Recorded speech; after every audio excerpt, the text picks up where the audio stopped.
First day shooting போனோடனே எனக்கு set கலரே பிடிக்கல. இது இது நல்லா இல்லை, இது இங்கே ஷூட் பண்ண முடியாது, அவுட்டோரில் ஷூட் பண்ணி கலரில் மாற்றணும். அந்த ஆர்ட் டைரக்டர் கோச்சிட்டார். யார் ஃபஸ்ட்டு படம் பண்ணுறான், அவன் வந்து கேர்டன் சரியில்லை, கிளாத் சரியில்லை. நான் சொன்னேன் நல்லா வரணுன்னா எப்படி தான் எடுக்கணும், இல்லைடா நான் படம் பண்ணலன்ட்டேன். உடனே இவன் ரொம்ப வில்லங்கமான ஆளாக இருக்கான்னு சொல்லிட்டு இவன் ஷாஜி சிரிச்சுட்டு சரி வா அவுட்டோர் எடுத்துடுறேன் இன்றைக்கி, அது இதுக்குள்ளே என்னெல்லாம் வேணும்னு சொல்லுன்னு சொல்லி நான் வந்து வீட்டை கலர்லாம் மாற்றி ஃபர்னிச்சர்லாம் மாற்றி லேம்ப் ஷேட் அங்கே இங்கே வச்சு எடுத்தோம். அது கில்காம்பட்டின்னு ஜெயராம் தான் இது நடித்தார். ஆமாம். அப்போது ஜெயராம் வந்து நான் ரொம்ப ஃபாஸ்ட்டாக ஷூட் பண்ணேன். 21 நாள் படத்தை முடிச்சிட்டேன்.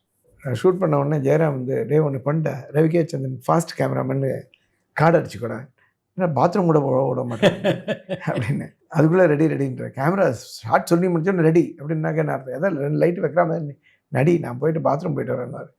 அப்படி ஃபாஸ்ட்டாக எடுத்தேன். சூப்பர். ஏன்னாக்கா நான் வந்து ஃபஸ்ட் இம்பேஷன், இடம் இல்லை ரொம்ப, அதனால் I didn't use much of light, பட்ஜெட்டும் இல்லை. அதனால் இருக்கிற ஒரு 2 லைட்டும் ஒழுங்காக போட்டு நம்பர்ட்டு எடுத்துருந்தேன். அது எடுக்கும்போதே நிறைய நியூஸ் போய் ஒரு நல்லா எடுக்கிறாரு இந்த பையன், ரொம்ப இதாக எடுக்கிறாரு எங்கள் ராமச்சந்திர பிரதர்னா டப்புன்னு அந்த வருஷம் ஒரு 7 படம் வந்துச்சு. வர்ற படத்தெல்லாம் என்ன கதை கதைலாம் ஒன்று கேட்கல, அடித்து நொறுக்கிட்டு இருந்தேன். ஒரு வீடு வாங்கணும், ஒரு கார் வாங்கணும். ஃபஸ்ட்டு அது கோல். அதான் கோல். ஏன்னா வீடு இருந்துச்சுன்னா என்னை வாடகை கொடுக்குறதுக்கு எதனா பிரச்சனையாக இருந்தது, அதை வாங்கிடுவோன்னு சொல்லிட்டு ஃபஸ்ட்டு வீடு வாங்கிட்டேன். அந்த படம் முடியும் போது ஒரு அந்த வருஷம் வரும்போது வீடு வாங்கிட்டேன். வீடு வாங்கினதுக்கப்புறம் சூஸி ஆகிட்டேன் படத்தில். இப்போ நான் அப்போ வாங்கின அந்த வீட்டில் தான் இன்னும் இருக்கேன். வேறு வீடெல்லாம் மாறிலாம் போகல. அப்போ வாங்கின 800 ஸ்கொயர் ஃபீட் வீட்டில் தான் நான் இன்னும் இருக்கேன்.